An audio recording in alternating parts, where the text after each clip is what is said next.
ഇത്തവണ നമുക്ക് മാമ്പഴം കൊണ്ട് 2 തരത്തിലുള്ള ഹൽവ തട്ടിക്കൂട്ടിയാലോ? ആദ്യമായിട്ട് മാമ്പഴം പിഴിഞ്ഞ് സൂക്ഷിക്കുക, അത് വെച്ചിട്ടുള്ള ഹൽവയാണ്. സോ മാമ്പഴം പിഴിഞ്ഞൊരു പാത്രത്തിലേക്ക് മാറ്റി വയ്ക്കുന്നു. then ഒരു പാത്രം എടുത്ത് അതിലേക്ക് നല്ല നെയ്യ് ചേർത്ത് ചൂടാക്കി എടുക്കുക. നന്നായി ചൂടായി വരുമ്പോഴത്തേക്കും നമ്മുടെ ആ മാറ്റി വെച്ച പിഴിഞ്ഞ മാമ്പഴത്തിൻ്റെ ആ ഒരു മിശ്രിതം ഇതിലേക്ക് ഒഴിച്ചു കൊടുക്കുക. നമ്മൾ ഏകദേശം 1 കപ്പ് നിറയെ മാമ്പഴ ജ്യൂസ് എടുത്തിരുന്നു, അതായത് പിഴിഞ്ഞ് വെച്ചിരുന്ന മാമ്പഴം എടുത്തിരുന്നു. സോ അതിലേക്ക് നമുക്ക് അതിനനുസരിച്ചുള്ള പഞ്ചസാര എത്ര മധുരം വേണോ അതിനനുസരിച്ച് ചേർത്ത് കൊടുക്കുക. ദെൻ ഒരു 1/4 കപ്പ് കോൺഫ്ലവർ നന്നായിട്ട് വെള്ളത്തിൽ കലക്കി യോജിപ്പിച്ച് ചേർത്ത് കൊടുക്കുക. ഇളക്കിക്കൊണ്ടേയിരിക്കണം. കോൺഫ്ലവർ ചേർത്ത് തുടങ്ങിയാൽ പിന്നെ ഇളക്കുന്ന നിർത്താൻ പാടില്ല, കാരണം പെട്ടെന്ന് അങ്ങോട്ട് കട്ടയാവും. അതുകൊണ്ട് തന്നെ അടുത്തായിട്ട് ചേർക്കാനുള്ള സാധനങ്ങളെല്ലാം റെഡിയാക്കി വെക്കുക. അടുത്തായിട്ട് ഏലക്കാപ്പൊടിയാണ് ചേർത്ത് കൊടുക്കുന്നത്, നല്ലൊരു ഫ്ലേവർ കിട്ടും. ദെൻ അതിലേക്ക് കുറച്ച് നട്ട്സ് ചേർത്ത് കൊടുക്കുകയാണ്. കാഷ്നട്ടും ബദാമുമാണ് മെയിൻലി ചേർക്കുന്നത്. നിങ്ങൾക്ക് ഇഷ്ടമുള്ള ഏത് നട്ട്സ് ആണെങ്കിലും ചേർത്ത് കൊടുക്കാം. അതിലേക്ക് വെള്ള എള്ള്, നല്ല ഒരു ഫ്ലേവർ കിട്ടാൻ വേണ്ടി വെള്ള എള്ള്, നമ്മുടെ കടയിലൊക്കെ മേടിക്കുന്ന അലുവയുടെ ഒരു ടെക്സ്ചർ കിട്ടാൻ വേണ്ടിയാണ് അത് ചേർക്കുന്നത്. ഒരു തുള്ളി പോലും വെള്ളം ചേർക്കാത്ത പിഴിഞ്ഞെടുത്ത നല്ല കിടിലൻ മാമ്പഴമാണ്. അത് നമ്മളിങ്ങനെ വരട്ടി എടുക്കുമ്പോഴത്തേക്കും കളറൊക്കെ അങ്ങോട്ട് മാറും.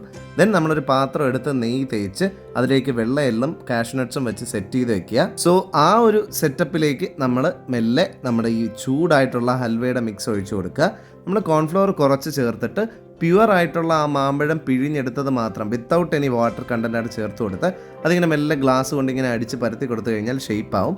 ഒരു ഡേ വേണമെങ്കിൽ ഫ്രിഡ്ജിൽ വയ്ക്കാം, അല്ലെങ്കിൽ പുറത്ത് വയ്ക്കാം.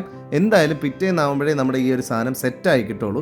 സെറ്റായി കിട്ടുമ്പോഴത്തേക്കും പാത്രം മലർത്തി വെച്ചിട്ട് നല്ല മേളിട്ട് നല്ലൊരു കിണ്ണം കാച്ചൊരു അടി കൊടുത്തു കഴിഞ്ഞാൽ സാധനം ഇളകി പോരും. എന്നിട്ട് നമ്മൾ മുറിക്കാനായിട്ടൊരു കത്തിയൊക്കെ എടുത്ത് അങ്ങോട്ട് സെറ്റ് ചെയ്യുക. അപ്പോഴത്തേക്കും എന്താ കണ്ടില്ലേ, നല്ല ഗുമാന്നുള്ള മണവും വരുന്നുണ്ട്.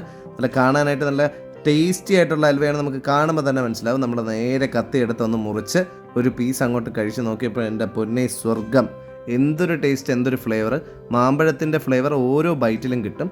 അങ്ങനെയാണ് ഈ ഒരു സ്റ്റൈൽ ഓഫ് മാമ്പഴ ഹൽവ, പ്യുവർ മാമ്പഴ ഹൽവ. അടുത്തതായിട്ട് നമുക്ക് മാമ്പഴ ജ്യൂസ് വെച്ചിട്ടുള്ള ഹൽവയാണ് ട്രൈ ചെയ്യുന്നത്. സോ അതിനായിട്ട് 3 മാമ്പഴമാണ് നമ്മളിവിടെ എടുത്തിരിക്കുന്നത്. പീസസ് ആയിട്ട് കട്ട് ചെയ്ത് നേരെ മിക്സിയിലിട്ട് വെള്ളവും ചേർത്ത് ജ്യൂസ് അടിച്ചു. ദെൻ ഒരു പാൻ എടുത്ത് അടുപ്പത്ത് വെച്ചിട്ട് അതിലേക്ക് നെയ്യ് ഒഴിച്ചു കൊടുത്തു. കുറച്ച് നെയ്യ് ഒഴിച്ചതിന് ശേഷം നമ്മുടെ ഈ മാറ്റി വെച്ച മാമ്പഴ ജ്യൂസ് അങ്ങോട്ട് ഒഴിച്ചു കൊടുക്കുക. കുറേ വെള്ളം ചേർത്ത് ഉണ്ടാക്കിയ ഒരു ജ്യൂസാണ്, അതുകൊണ്ട് ഭയങ്കര ലൂസായിരിക്കും. ദെൻ അത് നല്ല ഇളക്കിക്കൊണ്ടിരിക്കുമ്പോഴത്തേക്കും പഞ്ചസാര ചേർത്ത് കൊടുക്കുക. ആവശ്യത്തിന് പഞ്ചസാര ചേർക്കുക. ഇത്തവണ നമ്മൾ കോൺഫ്ലവർ 1 കപ്പാണ് നമ്മൾ കലക്കി ചേർക്കുന്നത്. 1 കപ്പ് ഫുള്ളായിട്ട് നല്ലോണം മിക്സ് ചെയ്ത് ചേർത്ത് കൊടുക്കുക. കോൺഫ്ലവർ ചേർത്ത് കഴിഞ്ഞാൽ നേരത്തെ പറഞ്ഞ പോലെ തന്നെ കൈ എടുക്കാതെ നന്നായിട്ട് ഇളക്കിക്കൊണ്ടേ ഇരിക്കുക. കഴിഞ്ഞ പ്രാവശ്യം നമ്മൾ ഫോക്കസ് ചെയ്തത് നെയ്യിലാണെങ്കിൽ ഇത്തവണ നമ്മൾ സൺഫ്ലവർ ഓയിലാണ് ഫോക്കസ് ചെയ്യുന്നത്. സോ ദാറ്റ് ഇതിൻ്റെ ഒരു കളർ മാറാതെ ഒരുപാട് വരണ്ട് പോകാതെ കിട്ടും. സോ നമ്മൾ സൺഫ്ലവർ ഓയിൽ നിറയെ ചേർത്ത് ഇളക്കുക. ദെൻ നട്ട്സ് ചേർത്ത് കൊടുക്കുക. നേരത്തെ പോലെ പാത്രം സെറ്റ് ചെയ്ത് വെച്ച ശേഷം നമ്മുടെ ഈ മിക്സ് വെള്ള എള്ളും കൂടെ ചേർത്ത ശേഷം ഇതിലേക്ക് ഒഴിച്ചു കൊടുക്കുക.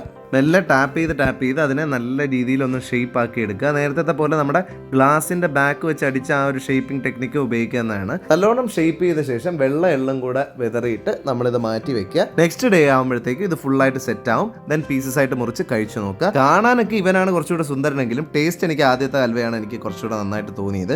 നിങ്ങൾ എന്തായാലും രണ്ടും ഉണ്ടാക്കി നോക്കിയിട്ട് അഭിപ്രായങ്ങൾ അറിയിക്കുക. ബൈ.